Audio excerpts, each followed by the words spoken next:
What then should states do? I mean, how can they partner together? Say a Kogi state, for instance, and a Benue state, because they are at the confluence. Yeah, what can both governments do together in terms of how best to deploy ecological funds to guard against the intensity of these floods when they come? So I keep insisting that we need better national coordination because the issues go beyond one single state, two states. It's a national thing. So, and one, we know the problems of especially these two confluence states. We know the problem of the states along the delta. But these things enter into one another. They are intertwined, they are interconnected. So we need a national plan coordinated by NEMA, for instance, coordinated under the National Economic Council where all the governors do meet, because this is a serious economic issue for Nigeria. Our food basket is heavily depleted. Already it's been depleted by the crisis across the country. Now flooding is adding to it. We have not empowered the farmers, for instance, with seeds that are flood resistant. So it means that most of the harvests that we're expecting in a couple of months are lost. Now when that happens, it means that it's going to affect the price of food in the market. It means that we are endangered, our food security is not guaranteed. And if we witness these 3 years back to back, Nigeria may run into a heavy crisis because we will exhaust whatever we have in reserves.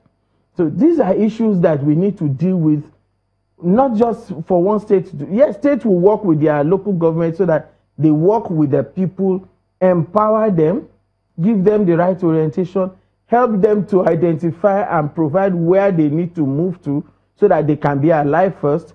Those who have livestock, those who have things that could be moved, those who have harvested, how do you help them to ensure that they don't lose those harvests?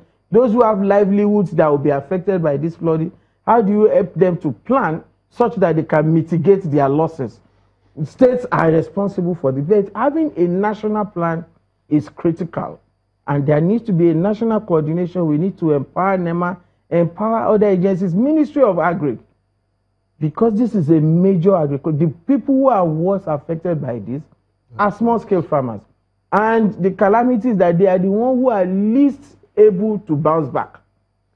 Now, looking at how this floods is affecting a lot of people, even in Ogun axis, also Lagos, Ogun, the border towns, it seems to be a major problem for a lot of people to for even children to get to school these days, and that's the reality of what is happening now.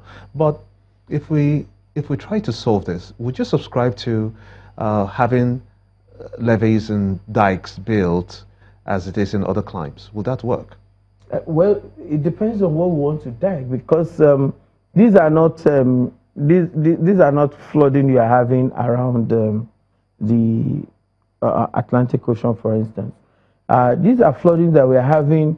If we are talking about, for instance, the Ogun-Lagos axis, most of the flooding you see are floods that occurred because we don't have the right size of drainage, or we have not desilted our drainages, or that people have actually thrown their waste, or are not properly managing their, or people have even built houses along water plains.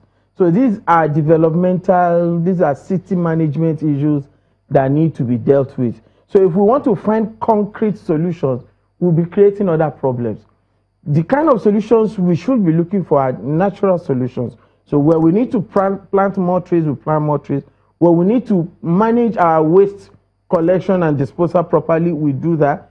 Our city planning approvals, we review it and ensure that people have not blocked drains. The size of drains for different communities, which one draws into the other, which one feeds into, how does it go to the bigger drain? When we have all of this in place, we reduce. It's not as if it's not going to happen. It will happen. This is the new realities for our world. We are going to be seeing weather extremes that we really don't have the capacity to stop. But we have the capacity and the ability to reduce its impact on us. So you see the same measure of flooding happen in a developed economy, and you hear maybe one death or nobody dies. The same thing happens in countries like ours, and you start to see 100 has died because of this, 40 dead here. Because we are not equipped, we have not equipped ourselves We have not planned our communities to be resistant to these new realities that we are seeing. So what does NEMA need? What does NEMA need to be more effective?